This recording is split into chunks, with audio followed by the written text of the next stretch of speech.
Welcome back, guys, to another stream. And today we're going to be continuing on with our A-level study from 2 days ago. I couldn't do the stream yesterday because I had some other commitments, but we're going to be continuing on with it today. I've got here with me my first history paper topic, which is liberalism in Germany.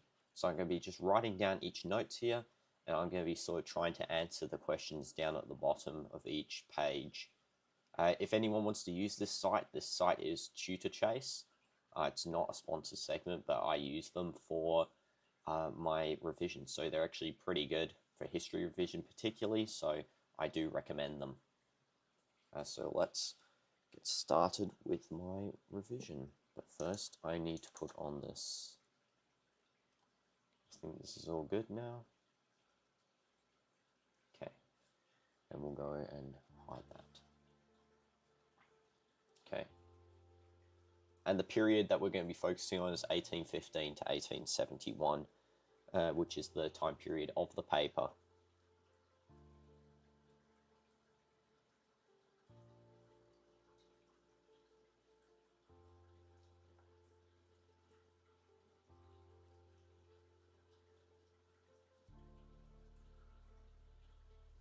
Also, just a little bit of insight for you guys. Make sure not to use any sort of information before 1815 or after 1871, because they will not give you any points for it, regardless of even if it's something that has an impact on something later on. You can't really mention it because they're not going to really give you any points for it, unless it's something crucial that is an exception in the syllabus, which so far I haven't seen any sort of information that is an exception. So except for the French revolutions, obviously you do need to know about those, and the Napoleonic Revolution. That's something that you can count as sort of an exception here for the paper to sort of incorporate into your answer. So we'll put this in here.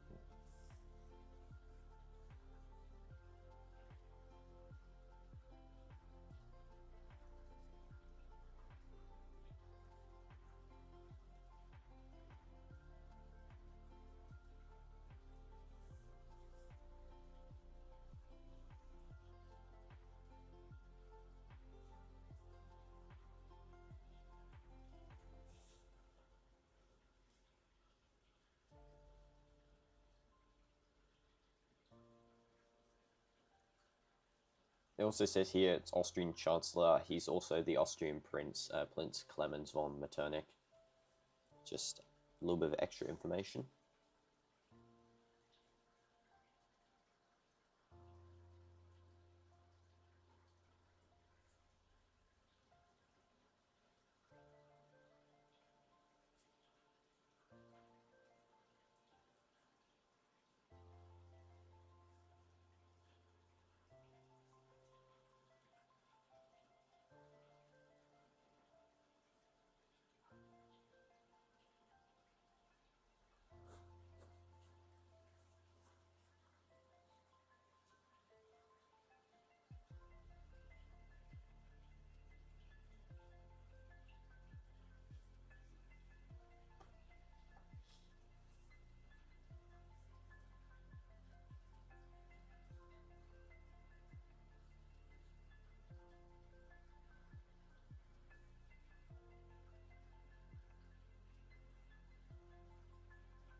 Also, if you're just joining the stream, make sure to leave a chat message, and because I'm reading all chat messages, regardless if I'm doing the study, I'll interact with you guys. Let me know what subjects you guys are doing as well. I'm interested to know, and if you're doing the same subjects as me, maybe we can sort out covering a specific section of the subject too. together. Because last stream I had someone who need help on paper 1 and 3 in geography, and I sort of helped them there, gave them some of my notes as well, and we also covered a little bit of paper 1 during that stream as well.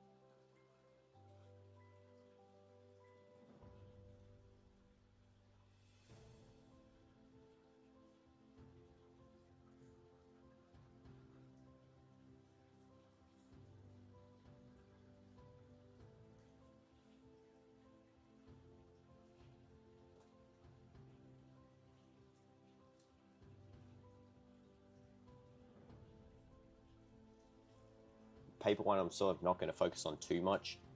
By the way, since it's sort of since you have this sort of analysis within the paper, you've got the image or you've got the sort of extracts, you don't really need to focus too much on it. The main focus sort of will be on paper 4 especially, but for me that's later in May, so I don't really have to focus on it too much now. And also paper 2, which is more information heavy. You don't have any sort of source or anything that you can work off of in case you forget. So we'll just be sort of breezing over paper 1 here, and then we'll be moving on to the paper 2 topics, which for me, I've chosen Industrial Britain and the Russian Revolution. And I actually do recommend you choose the Russian Revolution as well, because it appears on 3 papers. It appears on paper 2, it appears on paper 3, and it appears on paper 4. Obviously, that depends on the choice of what you were taught, but that is my recommendation.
Hi, Emerson Mogul, and welcome to the stream. How are you doing as well? Hope you're doing well in your study if you are doing any.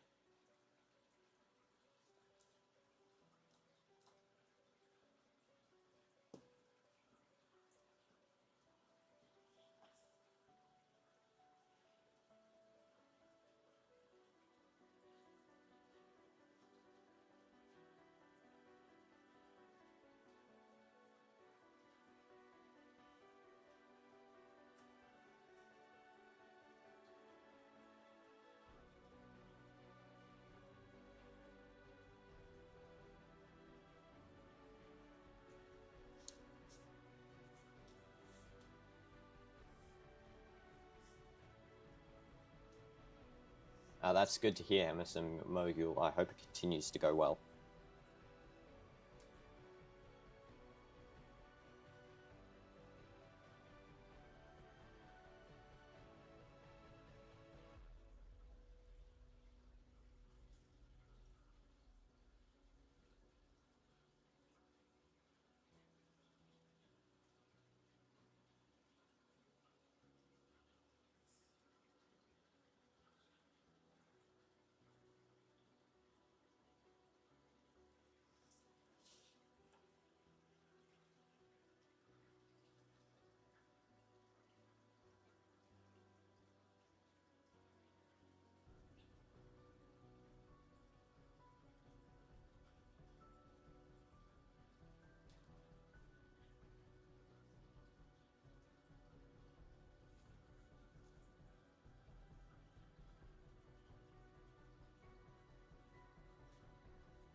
Uh, that's good. Restful spaces. Welcome to the stream, by the way. Hope your study is going well.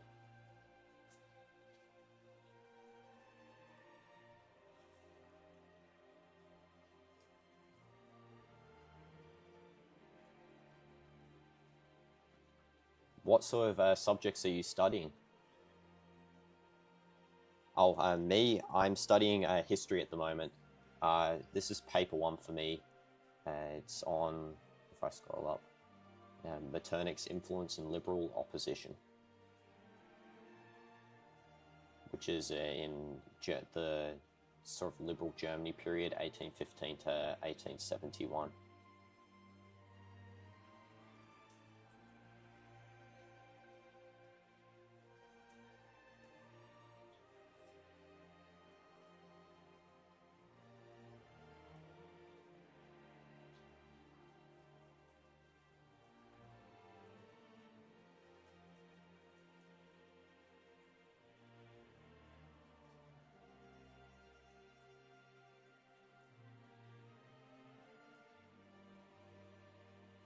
Thanks, Restful Spaces. Hopefully your study goes well too.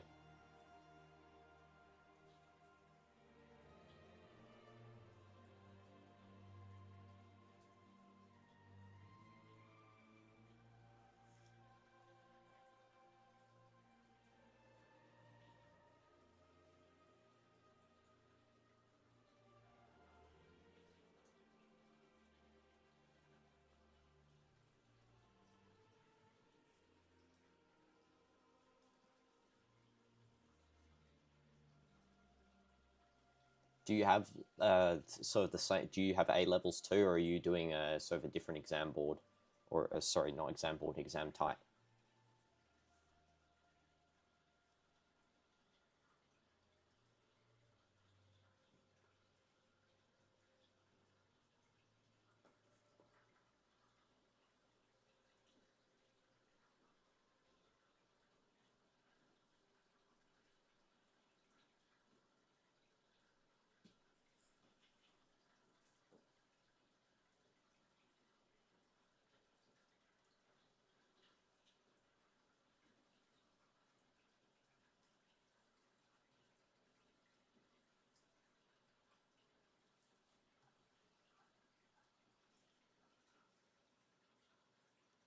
Oh, okay, I see. Yeah.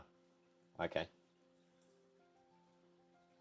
So you're doing what types of subjects are you doing, by the way? Are you doing like similar to me, history, or are you doing more like sciences or and math? Hi CDF, welcome to the stream, by the way.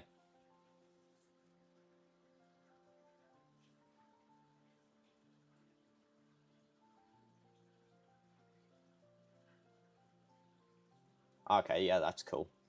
I heard maths is quite hard at this level. I'm not doing maths currently with mine. I'm sort of doing history, geography, and English language, so I'm more focusing on literate subjects. But yeah, I heard maths is quite challenging. So good luck with that.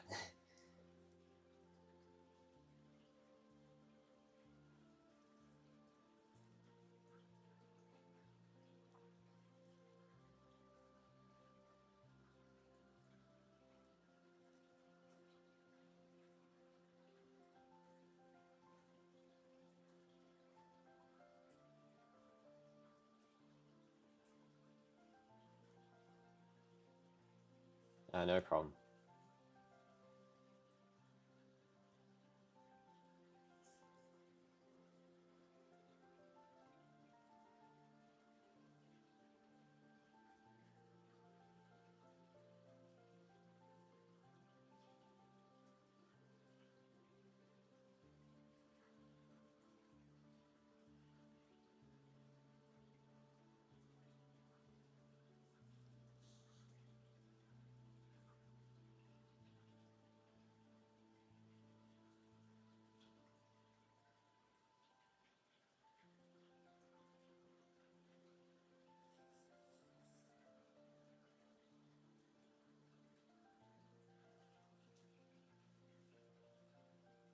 Okay, Emerson Mogul, good luck with paper 4 geography.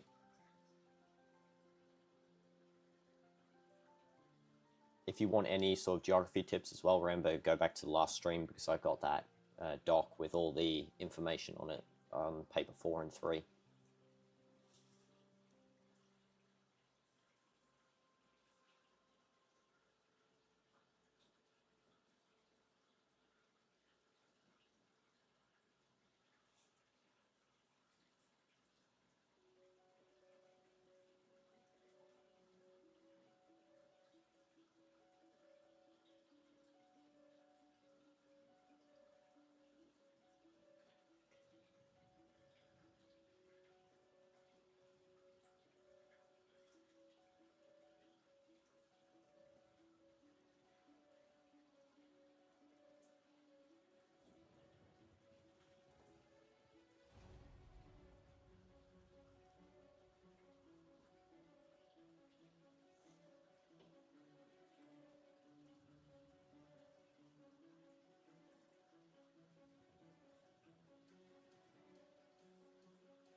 Okay, we're going to do the FAQ now since we finished the main notes.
The subject I like the most is probably between history and English language. I feel like I'm better at English language naturally, so like I can do the analysis sort of without really needing to have a study of it. But history I just like in general. Um, the particular topics on history I'm studying currently aren't my favorite, but if I was to choose any sort of history topic, I would probably have history as my favorite subject.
Oh, you like science the most? That's cool. Also, Emerson Mogul, the way you can get better at English language is sort of, first of all, you need to focus on, when you read a text, you want to have a look at what the most sort of particular words are, what the most advanced sort of words are in the text. Anything that sounds good, to be honest, is probably an analysis point that you can take off. So you can look for alliteration, you can look for analogies, you can look for short sentences. Really anything can be an analysis point if you think about it. The next thing you want to do is sort of revise over the different sort of language, structure, and form points you can talk about, because that's what you need to mainly focus on for your essays. And then, yeah, you just need to focus sort of on what the different things are that you can take out from a text. So if you know what a metaphor is, you're going to be covered on all metaphors in the future. If you know what a simile is, you're going to be covered on all similes in the future. So that's my way of sort of thinking about it. Now, naturally, I can think of these sorts of things without needing to really revise over stuff. So I can think of stuff like understatements. I can see it in the text. But if you don't know how to do that, or if you're unsure about that, I recommend just reading over a couple of books, like any of your favorite fiction books, and having a look at the page and seeing what on here is particularly good that I like. And if you read something, if you read it enough times, you're eventually going to be able to see sort of what you like the most out of that sort of page there. And that will help you sort of your analysis skills, because you're going to then be able to point out in any text in the future, oh, this is really good, this sounds good, it must be an analysis point that we can take. And so that's how I've come to this level, sort of, where I just read a lot, then I can easily pick out sort of different things. And if you like non-fiction over fiction, that's completely fine, you can do that as well, because paper 1 does have non-fiction analysis texts that you do need to know. Yeah, hopefully this sort of advice helps you as well.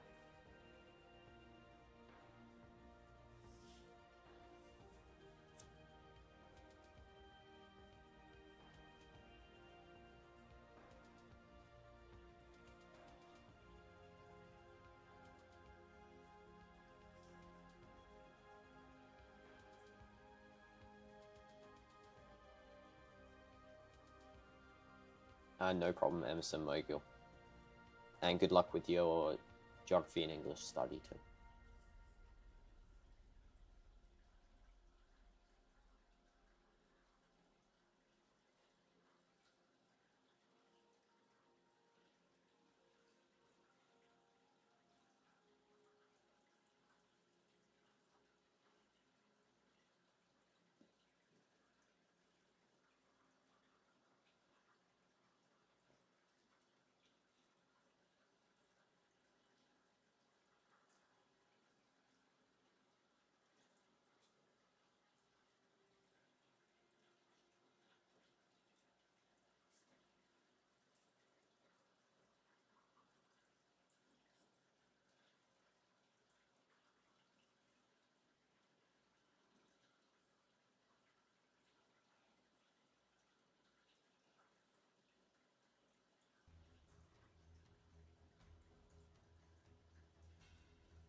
Thanks, CDF.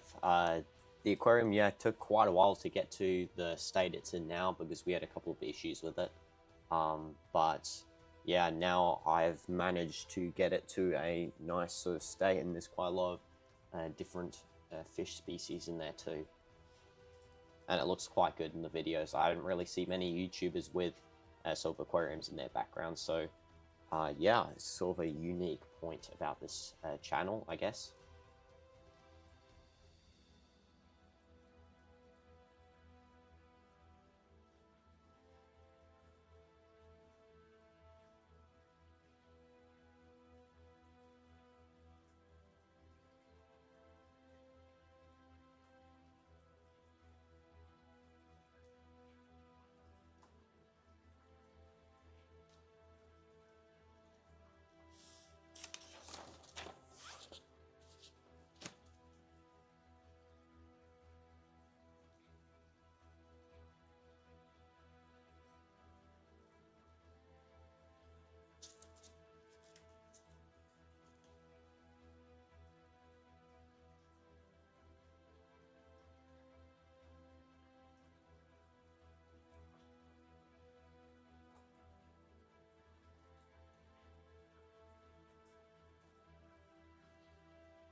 I don't need to do this FAQ since I already got the information on this one.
I guess we can do the practice questions later, because we'll just first of all do all of the different topics, and then we'll move back to do the practice questions, because I guess we can do past papers as well. So we'll go into the nationalist movements and the Zollverein. Okay, here we go.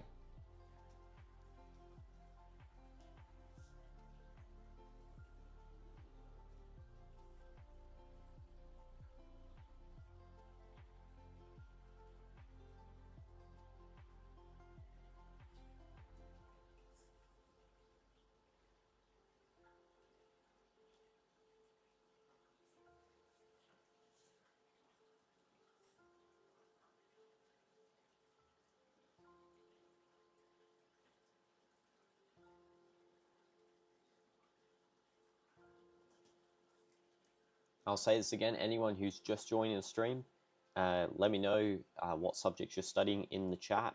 I'll respond to any comments you guys write, and I appreciate any sort of feedback or any sort of things like how you're going and that sort of thing, because I like interacting with you guys.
So far on the poll as well, we're getting, we had 5 votes. 80% of people voted history as the hardest subject, and 20% have voted math as the hardest subject. So we'll see if that poll stands at history being at the top, but yeah, if you haven't voted already, make sure to vote. Some good knowledge coming from that right there.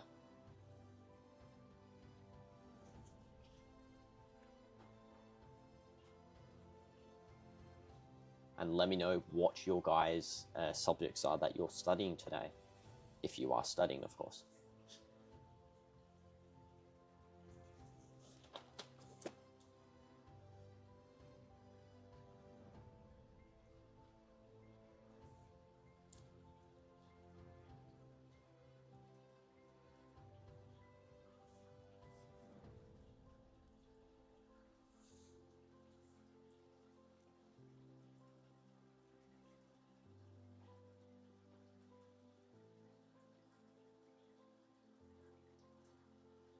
Johann Gottlieb Fichte. That is a very interesting name.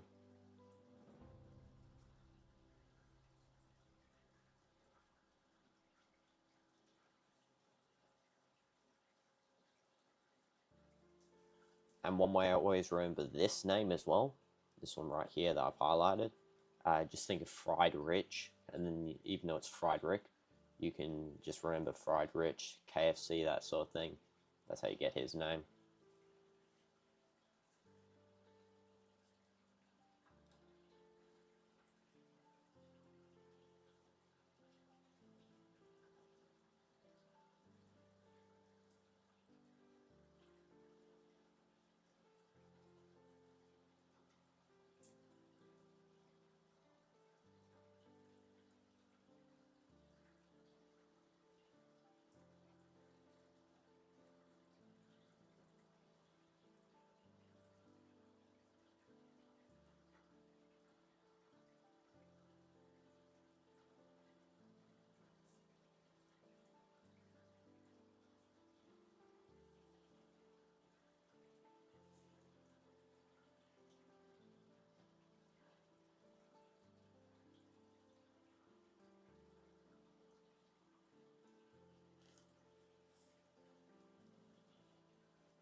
Hi Terabyte, welcome back to the stream.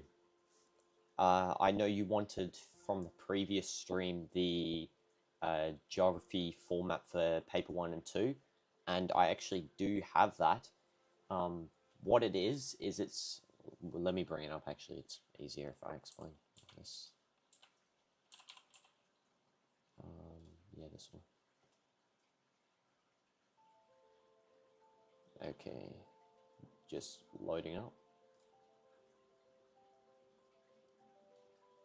It's actually similar to, I just checked with my assessor and they said it's similar to this one. It's almost exactly the same in fact, except all you wanted to do is you just want to see this counter argument, you just want to go and remove that. So I'll just put it down here actually. Here. And then it's literally exactly the same. And you can also shorten this sort of explanation maybe by one line, I feel like, but that just depends. If you want to sort of make your argument stronger, you keep it exactly the same, but just without the counter argument. And yeah, that's all really. I didn't think it would be that simple, but it is. So yeah, I'm going to be using this format in my assessments too. Nice of you coming back to the stream as well. I appreciate that. Yes. Okay. I don't know why it's not showing on the screen, actually. That's very strange. I just realized. Here. Yeah, sorry. My bad.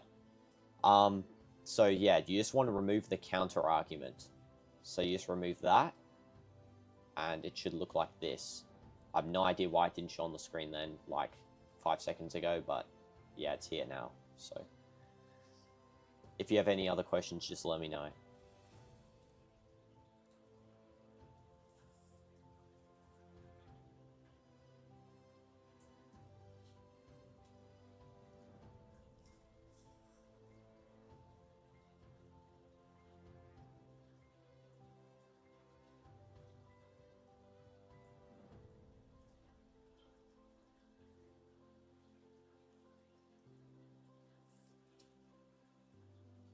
I'll just open back up my history study here.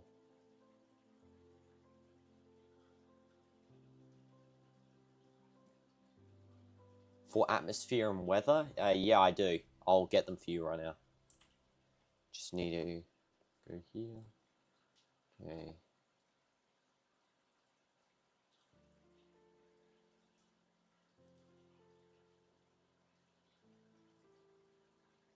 I'll just get them. Just 1 sec.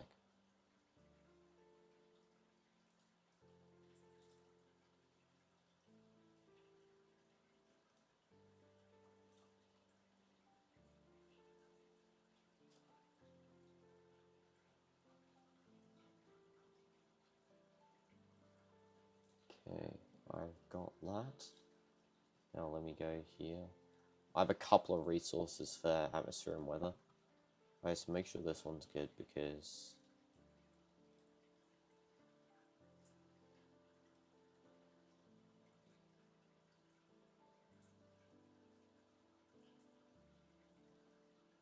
Yeah, I got this. Okay. I'll go...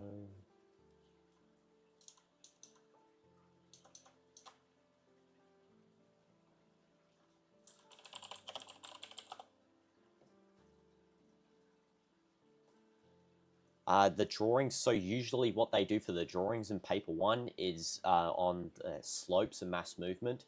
They also might make you annotate a diagram of a sort of meander and oxbow lake, and you have to identify those.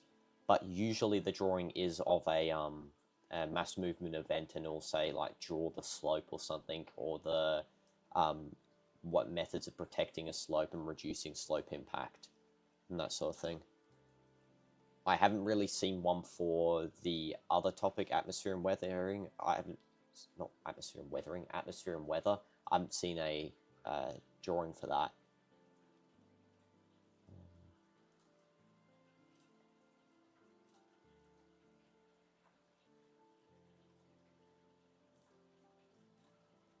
Okay, I'll just get these notes.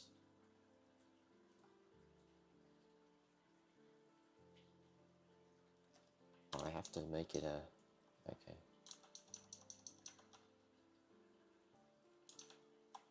Just need to figure out how to export this thing because...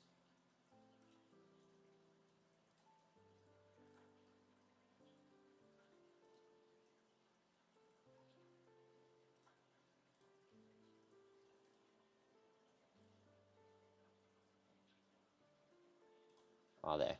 Okay. Yeah, I got the copy.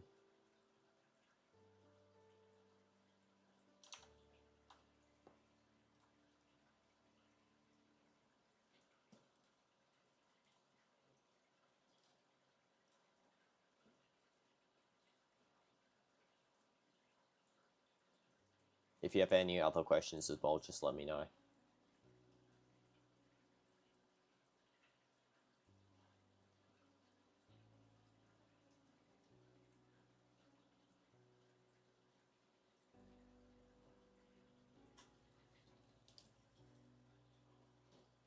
Don't know why this is taking so long to download.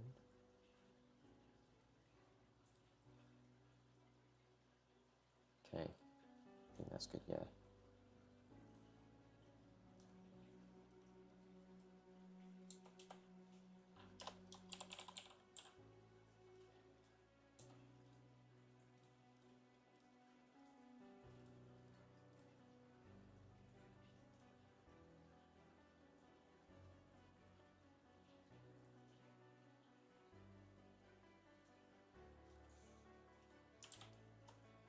Okay, here we go.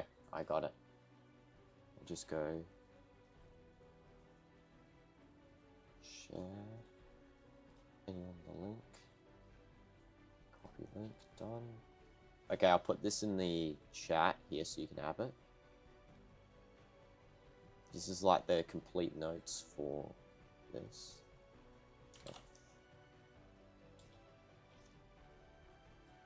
There we go. That should be good.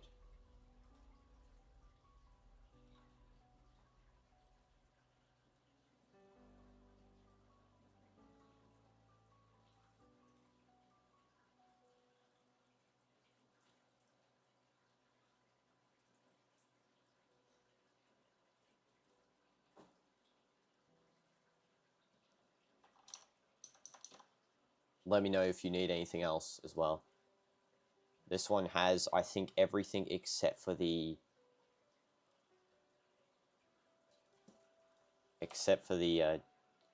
case study.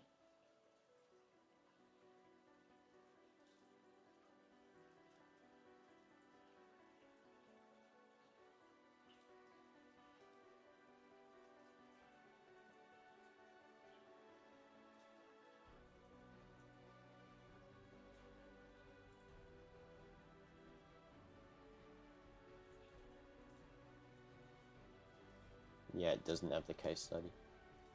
Maybe I could put the case study in it. Let me see if I have that actually. Yeah. Okay.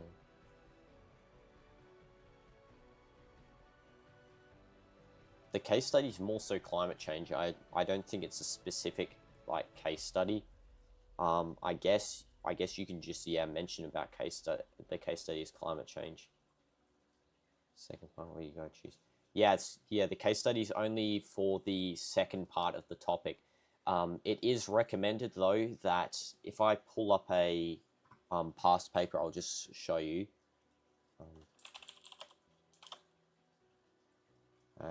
This one,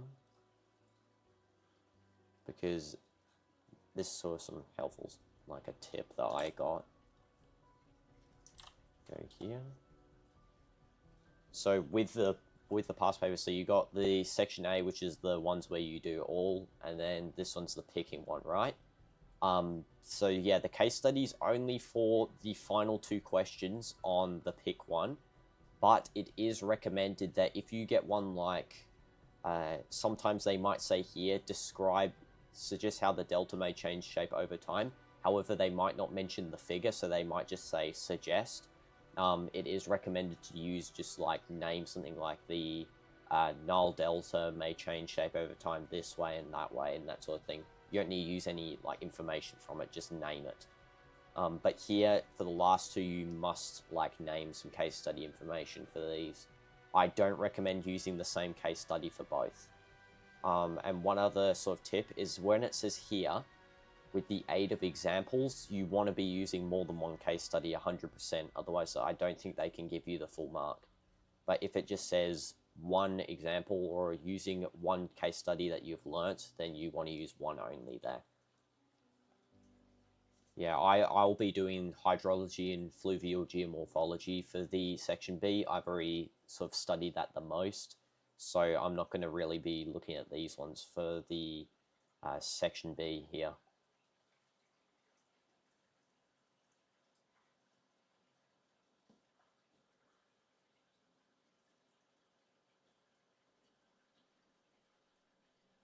Yeah, the examples here you want to be using are sort of particular on what you've been taught and what you can find easy. I don't think there's any particular examples.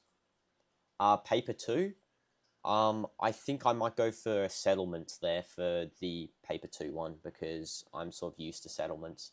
Just let me see what the other sort of thing is. Wait, let me get off this.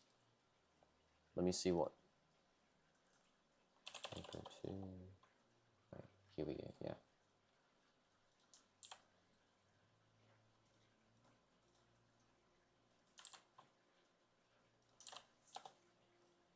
Yeah, I most likely will just pick settlements because I'm more like used to those.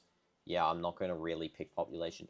Although migration is a little bit easier because you do have the Mexico-US border, which is probably the most easiest sort of migration one you can mention. So yeah, I might actually go for that. Though for settlements, it's just I picked that in IGCSE. I also learnt about that and quite more in depth than the other two. There's like more stuff you can mention. Population for me, I can't pick that. That's just not. That's something I don't really enjoy, to be honest. The other two, I'll sort of decide in the test, I guess, which one I'll pick. Yeah. I think migration's more so if you're confident on the case study, you can do the whole of migration with just learning the case study information, because the case study sort of helps you with everything. Whereas with this one, settlements, you have to sort of learn the case study and the content. But the case study is a little bit more rewarding because there's more sort of that you can pick out of that are more helpful. Whereas migration, that you have a narrow sense of what you can pick, because you have international migration, then you can pick really anything. But then sort of more dangerous sorts of migration, like the Mexico-US border, you won't be picking. They're more for limiting factors and also sort of reasons against migration and open borders and that sort of thing. Let me close all this now. Actually, I'll keep that open in the back. I'll just not close it.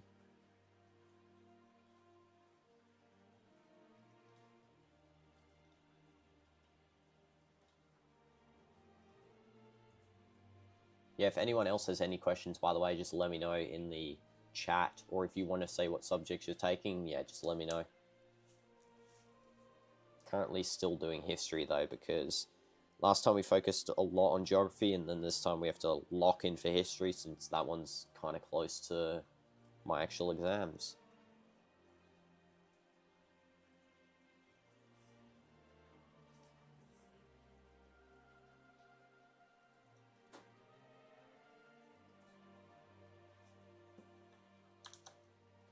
Also, I don't know why, but this music keeps changing in the back. It's like to this other version. Yeah, I don't want this version. Yeah. Okay, that's better. Don't know why we keep getting Fortnite style music in the background.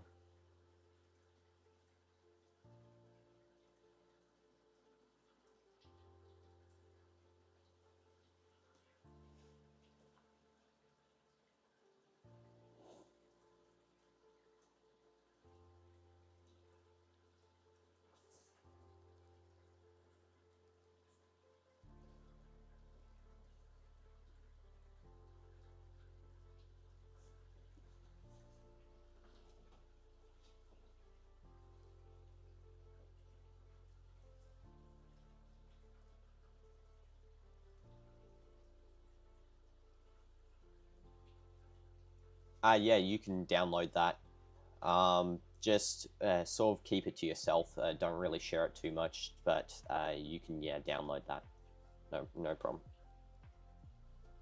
Anyone who goes on the stream can use all the resources. I just don't really recommend sharing them too much.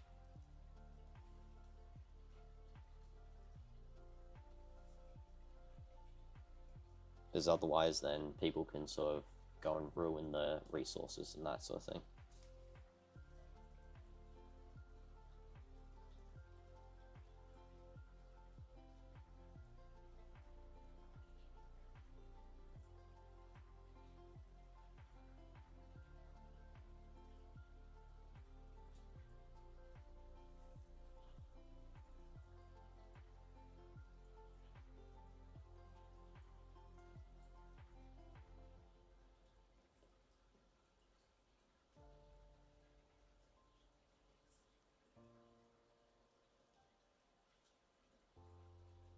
If you want any other resources as well, just let me know too.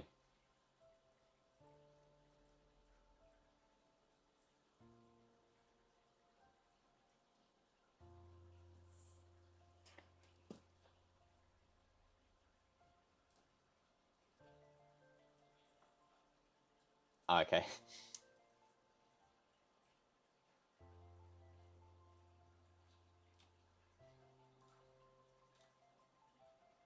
I don't really need to do this FAQ, to be honest. Maybe I'll just, yeah, I'll go to the next one. Social and economic precursors to revolution in 1840s Germany. How exciting.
Oh, I see.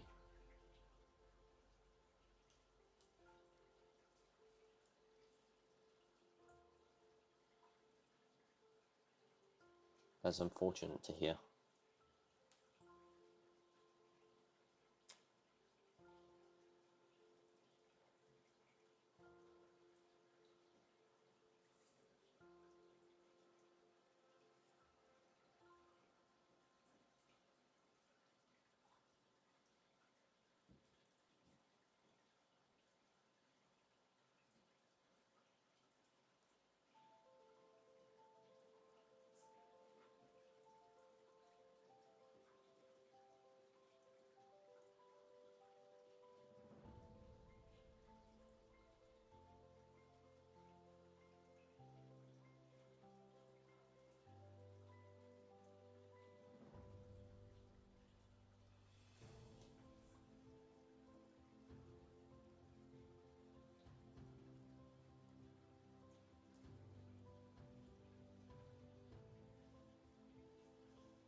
Pigs were used to treat diabetes.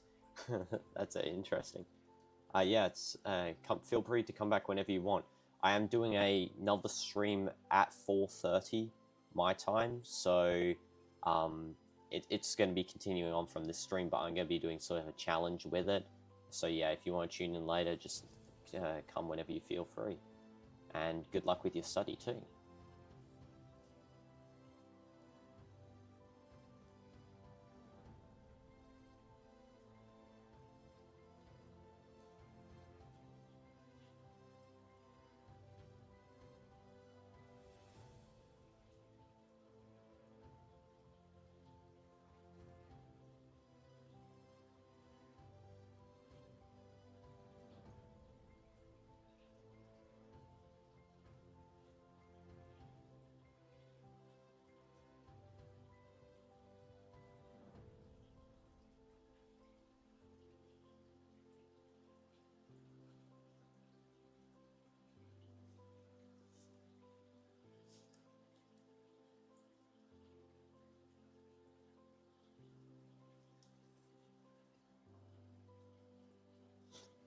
See you.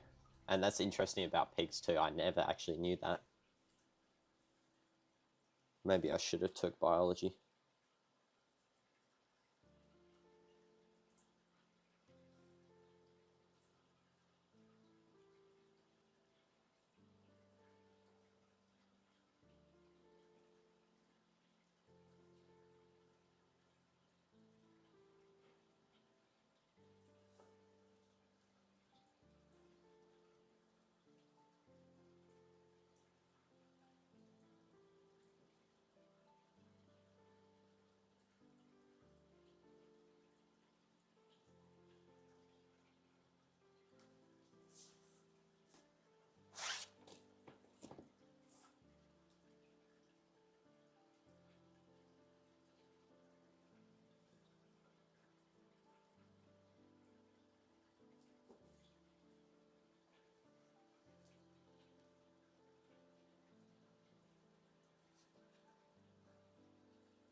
We are back now.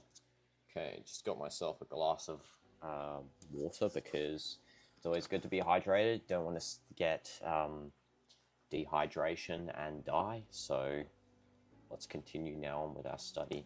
You know what? It's actually getting really hot in here. Let me turn this on. My goodness.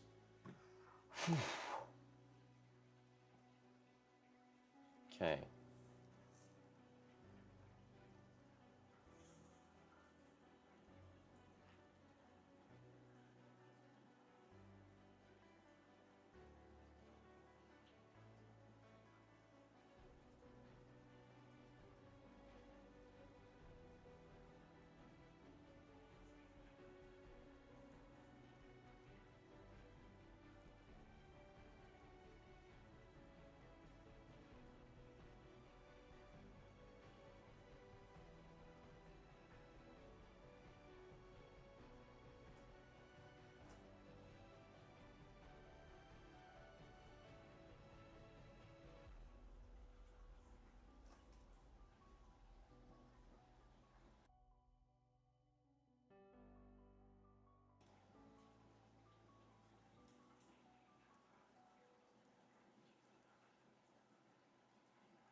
Oh, that's good to hear, Emerson Mogul. Good luck with English language. And yeah, do use those tips I said about before.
Just stretching my hand so I don't get any pains.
I think I'm experiencing a little bit of lag. I have no idea why, but we are a tiny little bit.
Hi Ria, welcome to the stream.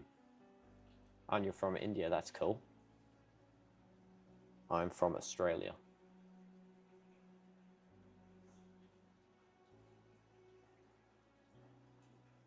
Are you studying or are you just here for the chat and the stream? And if you are studying, just what subjects are you studying? BKL? Okay.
You know what? We're gonna actually switch to English now. I feel like though I've done quite a lot on this. I've done like 4 sections. So I'm gonna open that on my next page here.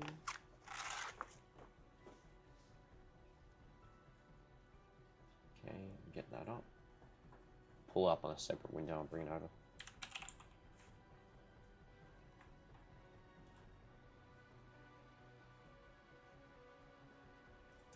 Okay, got it here. Put that there. Okay, we got the English notes. Now we can just go and copy these in. This is for paper 1. Paper 1's not that hard. Paper 2 is not that hard.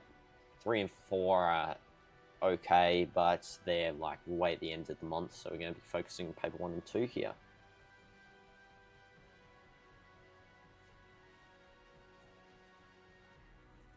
Okay, just make sure that this is live, isn't this? Not. And also we should, is there a way to hide this on the side? I don't know. I'm going to drag this over here, actually. Alright, it's kind of cutting off screen, but I got an idea. Let me get this, transform, edit. We'll go 250 instead. Okay. Actually, we can go a bit more.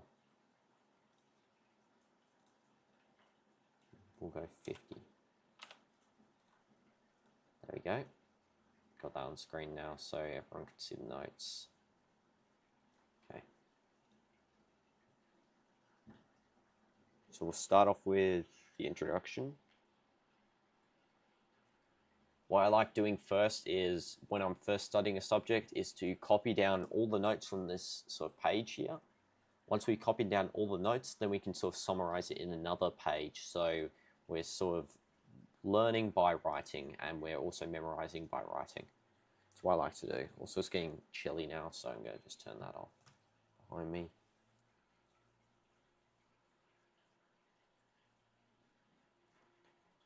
Question 1.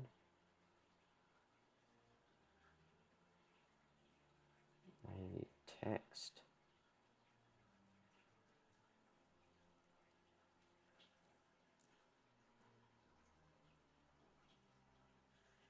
Based on that. Your time.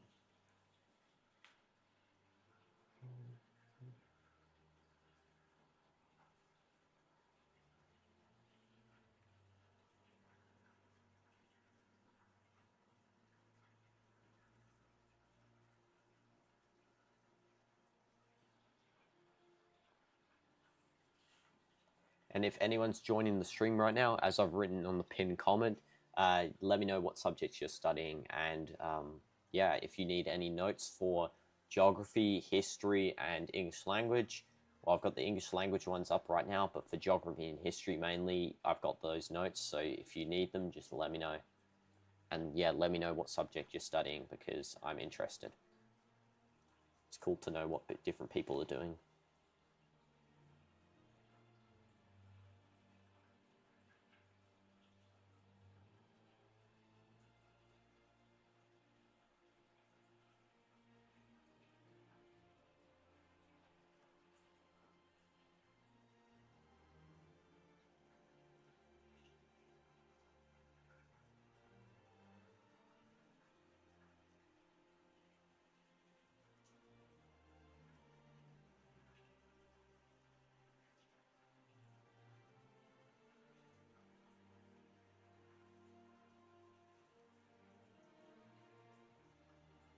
The one I'm hoping to get least out of these sort of ones here, these 4, is a speech. That one is a pain to write.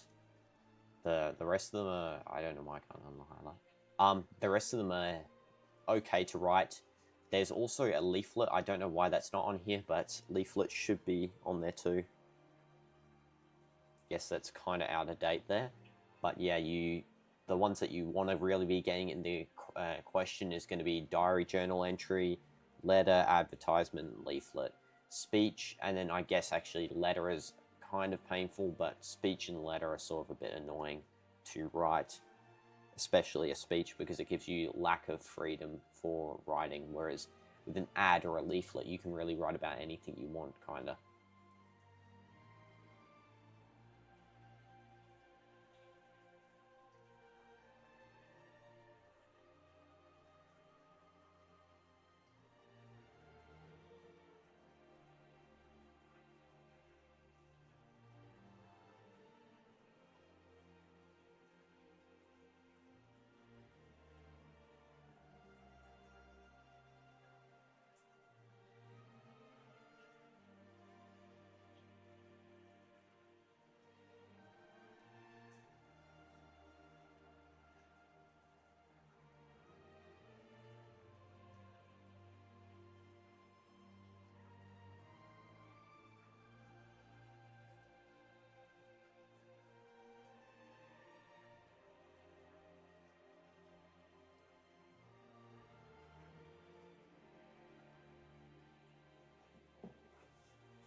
page actually now.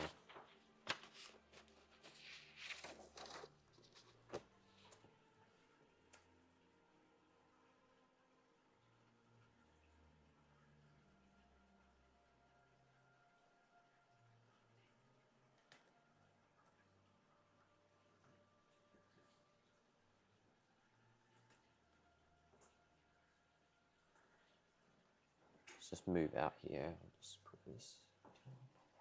Yeah, I need to stretch my legs just a little bit there. Don't want to be getting cramp.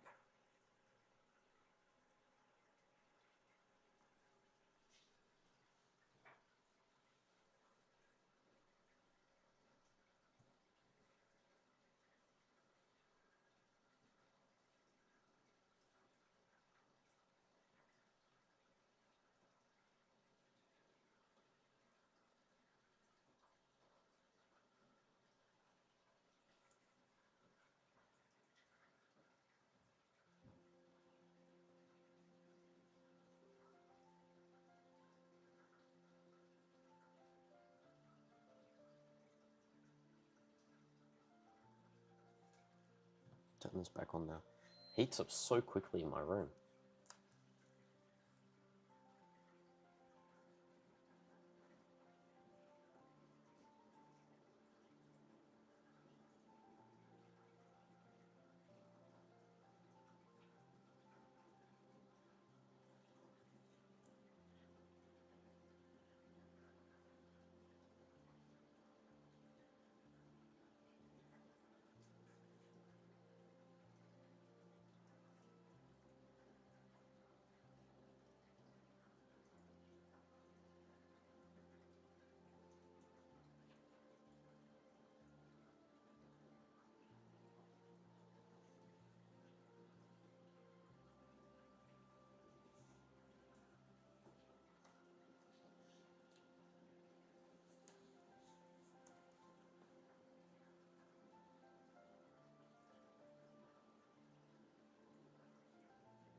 Thanks, Emerson Mogul. Yeah, I wanted to switch up sort of because I was getting a bit bored with the history, so I sort of switched it up to English now because I like English, and just to sort of get my head wrapped up on these different topics, because we're doing this assessment first, April 30th, just to make sure I'm fully prepared for it and I can go and remember these sorts of types here, especially the speech, because the rest of these I can sort of do without even looking at them, but the speech just need a little bit of formatting just to remind myself and such.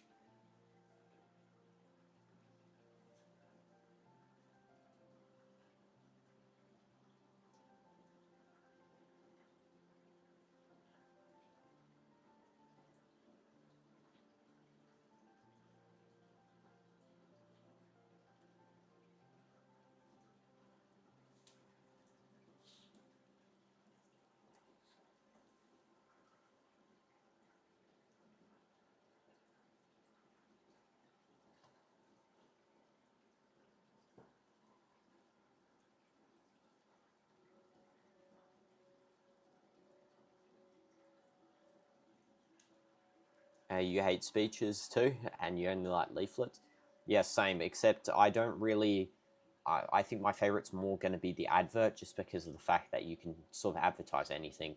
It's kind of easy to advertise, and I guess actually changing from what I said earlier, maybe I would prefer a letter over a diary and journal entry, just because of the fact that I remember in my revision for this, when I was first taking the paper 1 mock, I had a letter in the exam, and I got, like, I think I got full for it, but it was sort of kind of easy to word the letter because you just word it sort of like an advert, almost, except you're not really advertising something, but you need to word it in a... If you're doing an informal letter, it's easier than a formal letter, obviously, but it's worded in a way, I can't really describe it. It's just like, it's something that just makes it feel like it's easy to do, or it's like a narrative writing much rather than an actual letter where you just slap dear whatever on the top. Yeah, I think it's like a letter to a zoo or something. Someone can check that. past paper if they want, but it's like a letter to a zoo explaining about some animals that escaped or something or other. Can't remember now, it's like a year ago.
Okay, diary and journal entries now is my next.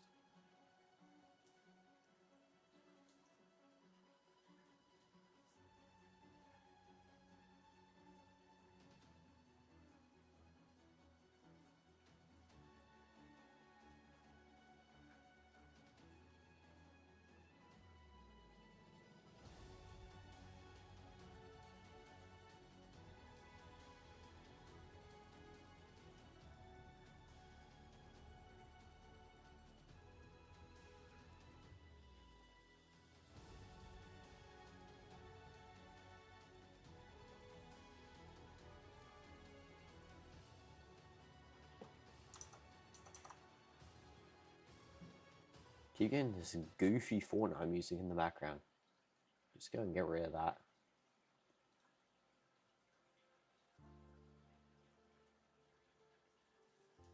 There we go. Much nicer.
Okay, letter.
Just rest my arm again, it's starting to hurt a little bit.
Okay, we're on review now.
Okay, now we're on this part.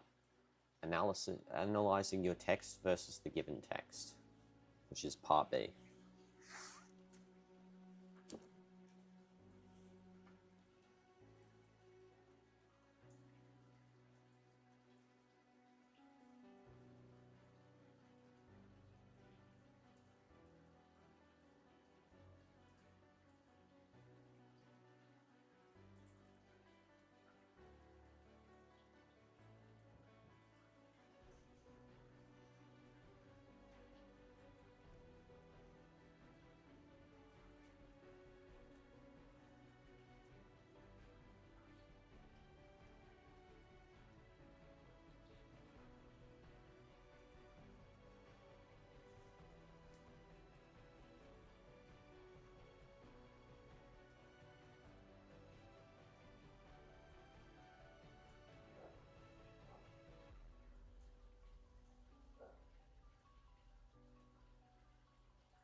My dog loves barking in the background.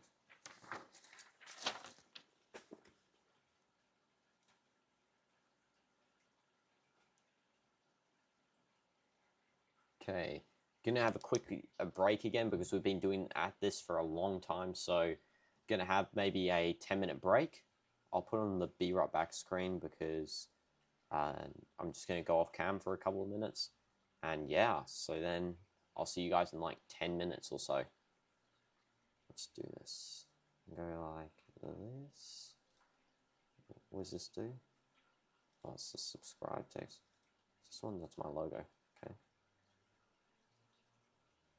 Maybe I go... I swear I had a be right back thing.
We are back.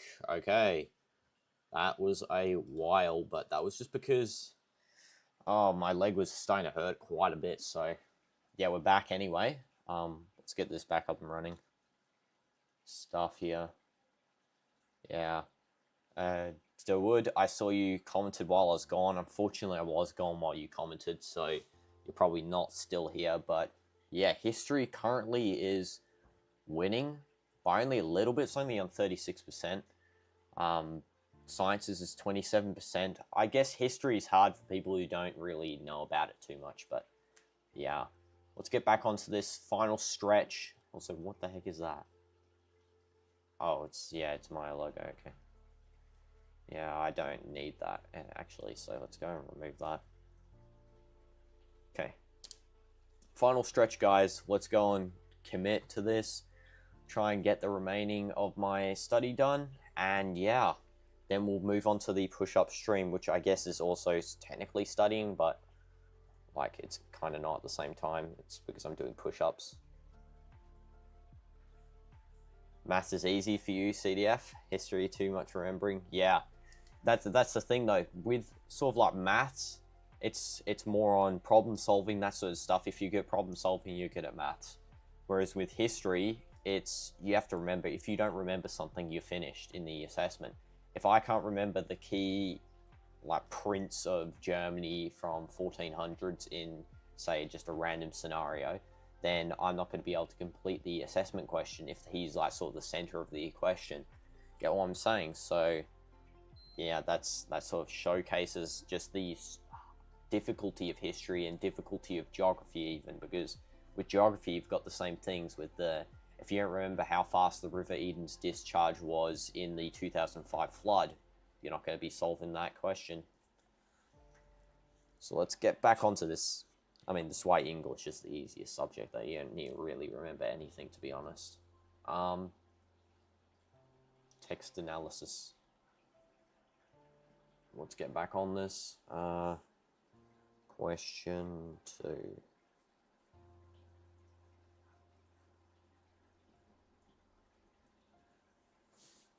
Okay.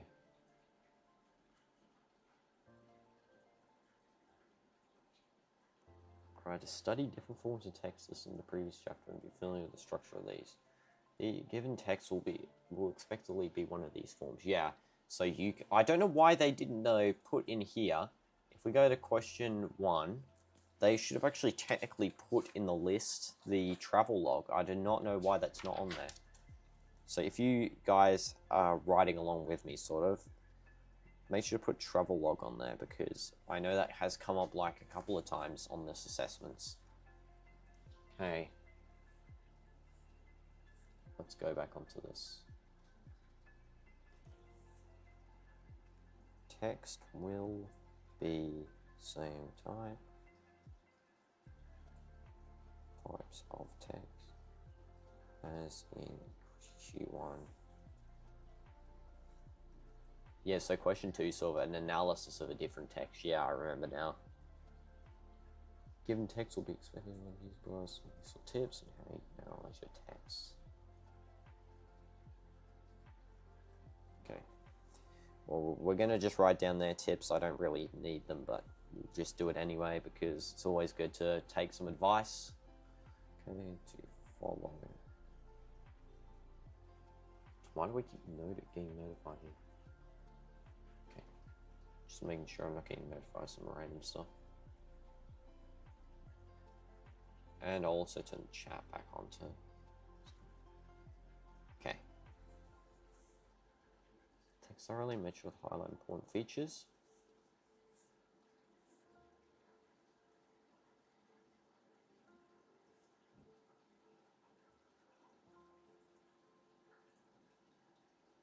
Also, if you're enjoying the stream, smash a like, okay? Smash a like.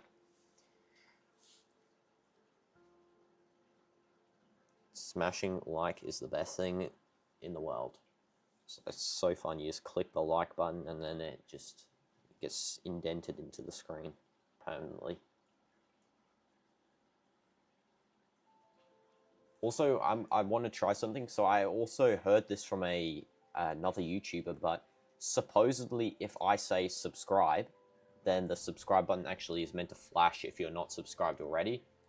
So if you're rewatching this back, or if you're not subscribed currently, I'm pretty sure it actually flashes like a red, or it sparkles or something. I'm not too sure. Just testing it. You don't have to subscribe. I just wanted to test that. When I say subscribe, the thing should like flash up or whatever.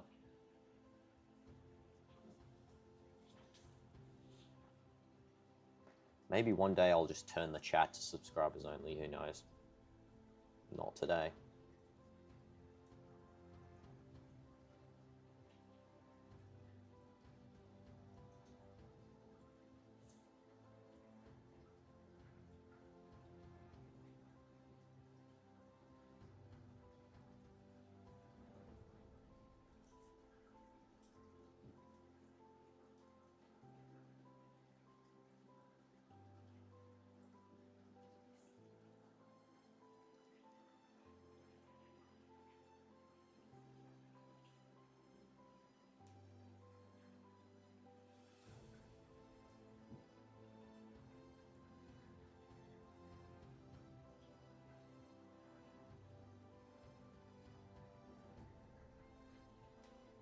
So I just want to see.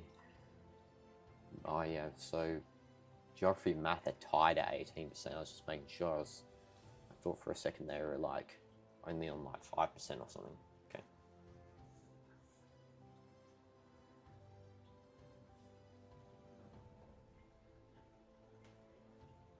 Boy, does this room get so cold. It feels like I'm in Antarctica. And then it suddenly turns into a desert in like 3 seconds.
Okay, they've actually given examples here for different sorts of things.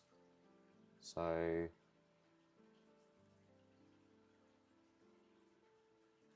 yeah, I wouldn't really go with their sort of paragraphs, to be honest. Let's see. Do they actually have better examples? Because these aren't that great, to be honest.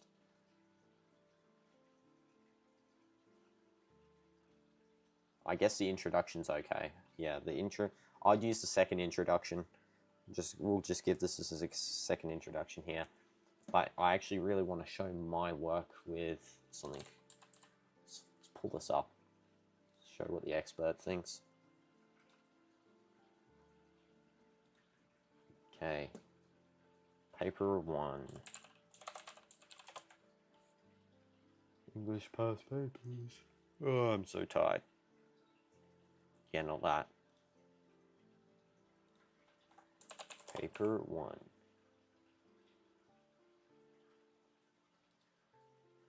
Mock paper 1. Yeah, this is better. I don't. The other stuff was a bit ugly. Okay, let's bring this over.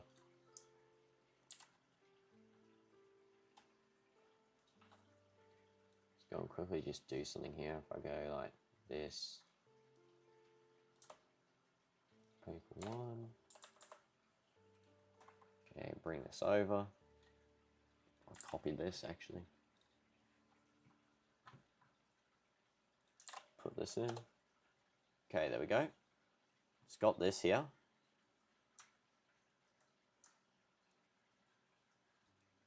Just move this there. Okay, so what I've actually done, which is better than theirs, is if I go to question ones, don't know why I called it 1C, it's actually question 2, so I'm a bit of an NPC there with that. Question 2. So yeah, this simple introduction, only like 2 or so lines here. Throughout the extract, the author utilizes an array of linguistic devices from the understatements, juxtaposition, field-specific lexis, and even a cyclical structure to allow the reader to appreciate whether this is life as a woman's cricket role model in both South Africa and internationally. So the main thing here for me in the first sentence of the introduction is immediately introducing us to not only the text, so sort of summarizing that we know the text, and also introducing us to language, structure, and form all in one sentence here. So we've got language and structure through understatement. Structure here. Field-specific lexis is more of a linguistic / form sort of thing. And cyclical structure, again, is a form structure sort of combination there. So we've got a couple of hybrid terms. Then immediately we move through these techniques. It is clear that the author deliberately portrays the advancement and importance of women's cricket in South Africa, hard-working nature, as well as her humble attitude and deep connections with her roots in South Africa. So then we're going to sort of build up more on the sort of introduction to understanding the text with sort of a little bit of an extra fun fact here. So yeah, let's tell the examiner that she has a humble attitude and deep connection with her roots. Let's tell them that. It might be obvious, but let's just go and tell them that, just so that we understand stuff, that they know from the get-go that we actually read the text, we understand it, and we're not waffling. Okay. Then we go, this first paragraph, we're going to be using juxtaposition. We're going to be sort of employing that into our paragraph, and we're going to be sort of expanding on what juxtaposition actually does within the question to sort of make the text overall feel better. So with me, what I do is each paragraph I just go do a specific technique. So here, as you can see, it's personal anecdote. I'm going to just bold these. Field specific lexis with this one. Juxtaposition with this one. Direct speech. Foreshadowing. Antithesis, and then we have the conclusion, which I'll get to. So each paragraph is its own term. And now something else which I want to sort of expand on here is the fact that you want to use embedded quotes, which is like this. So you write your nonsense here, then you go and you put the embedded quote in. I had to make a decision between working and playing professional cricket, and I chose to play cricket for a living. Okay, and it's sort of here, we have understatement, juxtaposition, right? This is sort of a combination of both, because you going, I had to make a decision between working and playing professional cricket. And the thing is that the way she's gone and then said, I chose to play cricket for a living, is almost like, it's like, okay, well, cricket's not that great, let's be honest, so let's just put it here. Whereas cricket to her is actually very important, so she's using an understatement. And then the juxtaposition is working, which is boring, and playing cricket, which is fun. So that's sort of juxtaposing those two ideas there. That's a little bit of an analysis breakdown for you guys there. Then, so what I've done is I've sort of just stated what she's done once again. So even though I said juxtaposition here, I'm going to restate that. And I'm then going to write highlights, and then I'm going to write what it actually does. So what does the juxtaposition understatement actually do? Well, it highlights the sheer importance of choice she had to make, even if it was presented simply. The understatement helps convey a sense of humility and downplays her achievements, hence the portraying of Shabnam Ismail as a more approachable and modest person. So one thing I always like to say to anyone who's sort of struggling with analysis here is you can waffle in this. You can make up just the most absurd sort of information here.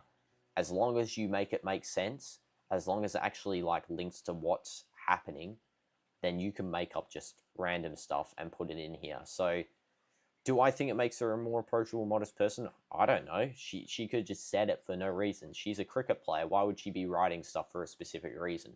But we can go and add it in here just because, yeah, it makes sense. Oh, it could do this. So let's go add that in. And then we said, through the matter-of-fact tone and the juxtaposition of such a poor condition of work as a, and I don't know why I've not done that, as a speed point technician, that's what her job was going to be, with her dream of being a cricketer, it creates a sense of drama and helps the audience understand the gravity of the life-changing decision. Does it create a sense of drama? Who knows? We're going to put it in there anyway because we're allowed to waffle as much as we want in this paper. Furthermore, it allows the reader to appreciate the depth of Ismail's commitment to her passion and hence highlights the role of hard work and dedication in getting to an achievement in life. Therefore, this helps the extract convey herself as a positive icon and role model. So what I've done there sort of is I've got this part which is sort of wrapping up and it's a little bit of additional information here. So it's a combination of both. I like using furthermore as the sort of extra part on the end of a paragraph just before the link, and we'll get to the link. But I like using that because it seems like, oh, I've just got this little bit of extra information. I've got a little bit of an extra fun fact for you here. So I'm going to just go and add that on because it seems like I've got extra time. And in reality, we were already going to write this. We're just going to put it in a way that seems like, oh, we're actually more smarter than the examiner might think.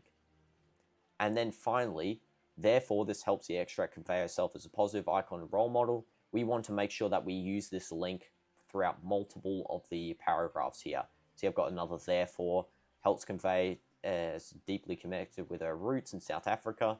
And you'll notice that these are actually in the introduction here.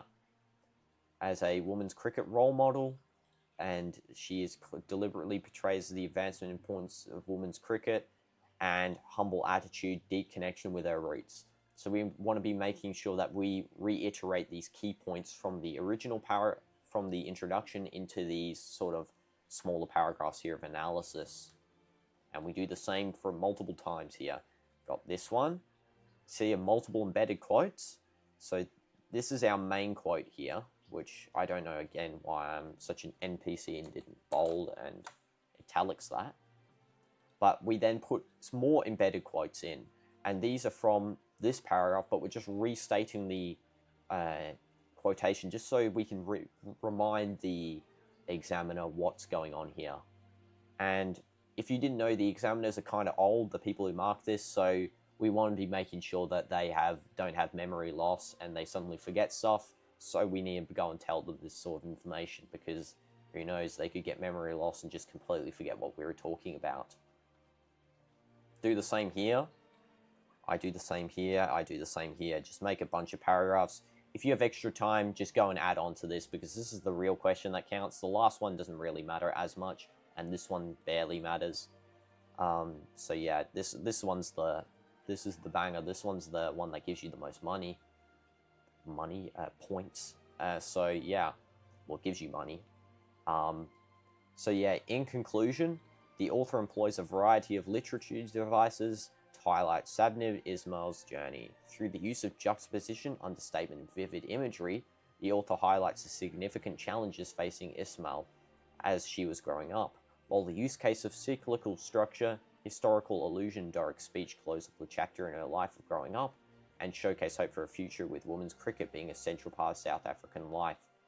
So what I've done here is I've sort of just recapped what I said in the introduction. Literally, you can just copy and paste the first line here, all of that. So once I copy and paste that into my conclusion here, I then go and want to sort of add this little part at the end here. And what this does is it's not necessary, but I like adding it in because it's sort of a bit of your own opinion here. So I said here, hope for a future with women's cricket being a central part of South Africa. So they didn't actually mention it in there as sort of oh, she hopes to be the blah blah blah or something blah blah blah. It's alluded to throughout the extract, and we want to just sort of cap that up by saying, yeah, I agree with the extract. I agree that this should happen. Even though this is an analysis question, we're going to be agreeing with what's said in the extract, because that gives the examiner confidence that we do actually understand the message that is being portrayed here throughout the extract, which is something that I like to do. I like to make sure that the examiner knows that I'm not a stupid NPC and that I'm actually a smart human being. So let's go back to here. Yeah, do not use any of this stuff. This stuff is jargon, it doesn't make sense, and it is all trash. Don't know why they have an overall paragraph as well. That doesn't make sense. Linguistic features. Yeah, this is just for people who don't really know what they're doing, to be honest, so we don't really need to do this. I guess euphemism is good to sort of recap on. Using a polite term instead of something vulgar. Passed away instead of death. That's a good one just to recap, because it's sort of a niche term. You won't be using niche terms in the exam. What I like doing as well is I like using terms that the examiner hasn't heard of themselves. Because if the examiner hasn't heard of something, then that shows that I'm smarter than them. And that shows that I'm actually more knowledgeable than them too. So they're more likely to give me more marks. Because if I use a term like, let's go to my term list actually. I got a ton on here. English language. Let's go and bring this up. Yep. Got this right here. Let's go and copy this in.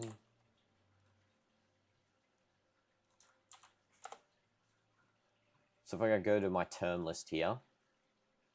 So I've got allegory. These are all pretty common. But then, did you know about anachronism? I don't think you did. It's the placing of a person, event, or object in a historical, chronological context of which it does not belong. Don't know why it says alt. And one of them was actually, it's in a movie if you haven't seen it. It's like in this Roman battle scene, and there's actually a Pepsi can on the ground. That's an anachronism. This one, anadiplosis. I don't think many people have heard of that, unless you're a genius. There's more.